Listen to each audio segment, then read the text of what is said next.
तुम्ही घेत असलेला श्वास ही तुमच्या आयुष्यात जादूमय बदल घडवून आणू शकतो. अट फक्त एकच आहे की तुम्ही त्याबद्दल कृतज्ञ असलं पाहिजे. पण ती कृतज्ञता कशी आणि केव्हा व्यक्त करायची हे आपण आजच्या व्हिडिओमध्ये पाहणार आहोत. चला तर मग पाहूया. हाय हॅलो नमस्कार. बुकवाणी या माझ्या यूट्यूब चॅनलवर तुम्हा सर्वांचे हार्दिक स्वागत आहे. आज आपण रॉन्डा बर्न लिखित द मॅजिक या पुस्तकाचे मराठी अनुवादित पुस्तक जादू या पुस्तकातील 28 दिवसांच्या जादुई प्रवासातील 23व्या दिवसासाठीची जादू अनुभवण्यासाठी नेमकी कोणती कृती करायची ते आपण पाहूया. आपण आपल्या जन्मापासून श्वास घेत आहोत, पण त्याबद्दल आपण कधी कृतज्ञता व्यक्त केली का? नाही. बरेच वेळा आपलं मन अस्वस्थ असतं आणि आपण बाहेर पडतो. बाहेरच्या हवेत गेल्यानंतर आपल्याला बरं वाटतं, कारण आपल्या श्वासोश्वासामधून जाणारी ती हवा आपल्या मनावरही चांगला परिणाम करत असते.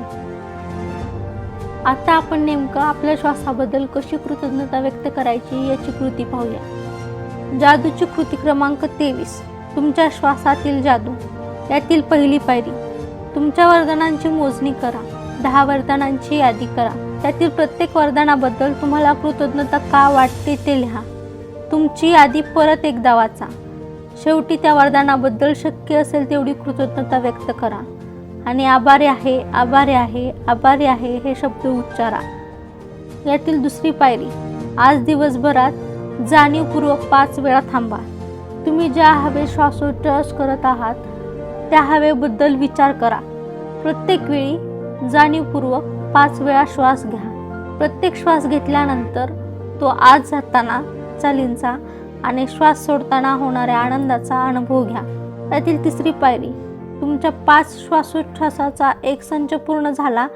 मी श्वासोच्छ्वासासाठी घेत असलेल्या जादूच्या हवेबद्दल कृतज्ञ आहे असं म्हणा आणि तुम्ही श्वासाद्वारे घेत असलेल्या जीवनदायी हवेबद्दल कृतज्ञता व्यक्त करा. यातील चौथी पायरी, रात्री झोपी जाण्यापूर्वी जादूचा दगड हातात घ्या आणि दिवसभरात घडलेल्या सगळ्या चांगल्या गोष्टीबद्दल आभारी आहे हे जादूचे शब्द उच्चारा. याबरोबरच रॉन्डा बर्न लिखित द मॅजिक या पुस्तकाचे मराठी अनुवादित पुस्तक जादू या पुस्तकातील 28 दिवसांच्या जादुई प्रवासातील 23व्या दिवसासाठीची जादू अनुभवण्यासाठी नेमकी कोणती कृती करायची ते आपण पाहिले. भेटूया मग एका नवीन कृतीसह नवीन व्हिडिओमध्ये. तोपर्यंत व्हिडिओ आवडला असेल तर व्हिडिओला लाईक करा, शेअर करा आणि चॅनलला सबस्क्राईब करा. नवीन व्हिडिओच्या नोटिफिकेशनसाठी बेल आयकॉन दाबायला विसरू नका. धन्यवाद.